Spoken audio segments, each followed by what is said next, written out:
Hey everybody, how is it going? You are looking at a stunning 1991 Topps Tiffany Rickey Henderson card. One of my favorite cards, but of course I say that about pretty much all of my cards. Low pop beauty. Note the Topps 40th anniversary logo. Clearly Topps knows their own history. The year 1991 minus 40 years correctly dates Topps' first baseball card set at the year 1951. What a glorious year, the very beginning of the bubblegum card wars that launched, to many collectors, the most exciting time in post-war baseball card history. Only one company, Topps, has utterly dominated the post-war baseball card scene, with a continuous history of glorious baseball card sets spanning more than 7 decades, cementing Topps as the undisputed flagship brand. It stands to reason Topps' first glorious baseball card set would hold a special place in our wonderful hobby. It also stands to reason that the number one card in that set would hold a special place in the hearts of collectors, especially if that number one card was generally considered to be the best player in the set, especially if that player won his first of 3 MVP awards that year, especially if that player was a key contributor on a team right in the middle of a string of World Series dominance, the likes of which had never been seen before and has never been repeated since. Especially if that player is a cultural icon.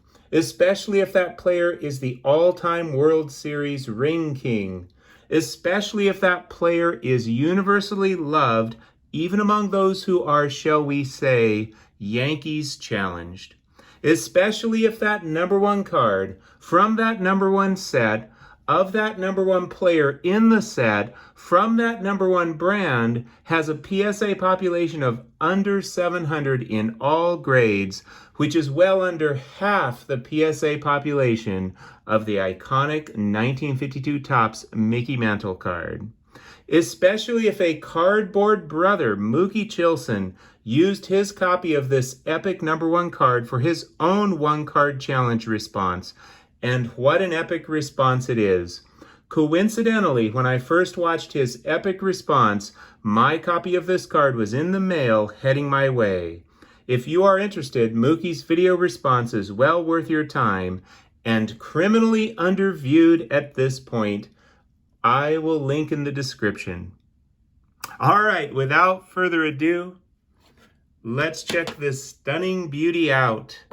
The 1951 Topps Redback Yogi Berra in a grade of Fantastic Four.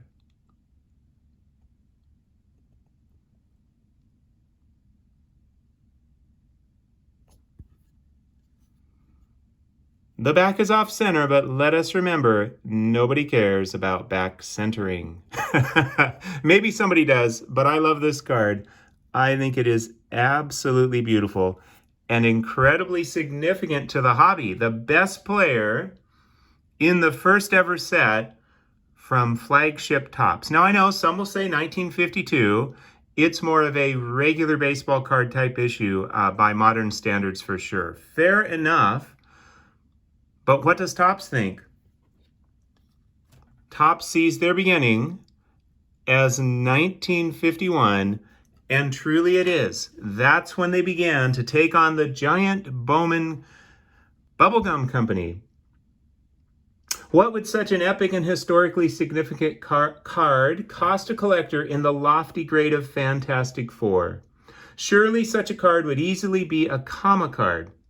Would you believe less than a quarter of an entry-level comma card? I would not be surprised to see that price point head north in the future.